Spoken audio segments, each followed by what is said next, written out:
आज हर माँ बाप अपने बच्चे को मोटिवेट करने के लिए ये डायलॉग तो बड़े शौक से बोल देते हैं कि तेरी उम्र में हम 6-6 किलोमीटर स्कूल पैदल जाया करते थे, लेकिन शायद वो ये भूल जाते हैं कि इस भाषण से मोटिवेशन कम और प्रेशर ज्यादा मिलता है, क्योंकि वो बच्चा तो कुछ अलग करना चाहता है जो वो अपने माँ बाप से कहना भी चाहता है, लेकिन डर के मारे कह ही नहीं पाता। अपनी इच्छा बच्चों पर थोप देना सही है क्या? क्या बच्चे को बड़ा होकर वही बनना चाहिए जो उसके माँ बाप चाहें? क्या किताबों की पढ़ाई ही जिंदगी में सब कुछ है? नहीं। आज लगभग हर माँ बाप अपने बच्चों को वो करने देना ही नहीं चाहते जो वो बच्चा करना चाहता है, और जो पेरेंट्स बनाना चाहते हैं वही बच्चा बड़ा होकर बनना चाहे उसकी संभावना बहुत कम होती है, क्योंकि उनके जमाने और हमारे जमाने में चीजें बदली, समय बदला, इसी वजह से बदला हमारा इंटरेस्ट।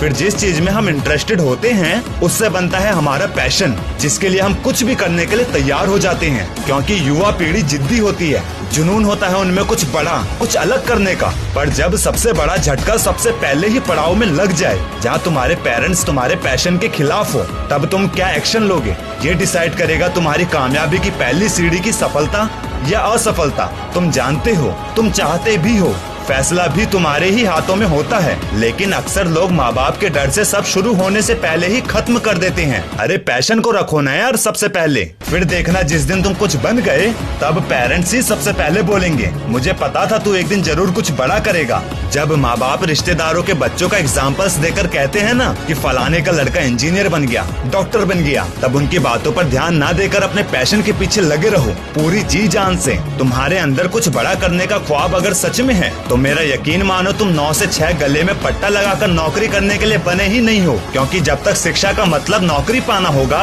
तब तक समाज में नौकर पैदा होंगे, मालिक नहीं। और एक बात, अगर तुम अपने पैशन को पेरेंट्स से ऊपर रखते हो तो भले ही 4-5 साल तक वो सुनाते रहें, लेकिन कामयाबी मिलते ही वो भी सुनाना बंद कर देंगे। पर अगर तुम पेरेंट्स के डर से अपने पैशन को छोड़ देते हो तो पूरी जिंदगी खुद को कोसते रहोगे।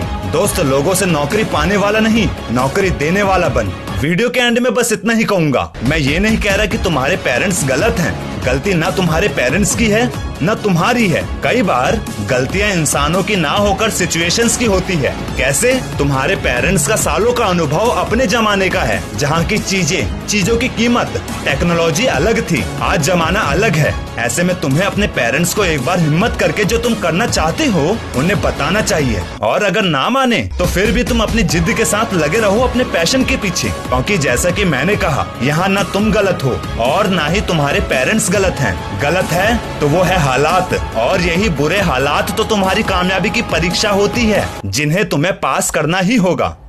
मैं हूँ कैलाश रौतेला, सीधी जलेबी मोटिवेशन का क्रिएटर, और वादा किया है मैंने खुद को और अपने इंडिया के ज्यादा से ज्यादा लोगों को सक्सेसफुल बनाने का। तो कोई भी प्रॉब्लम हो या डेली मोटिवेशन के लिए मुझे इंस्टाग्राम में फॉलो कर सकते हो।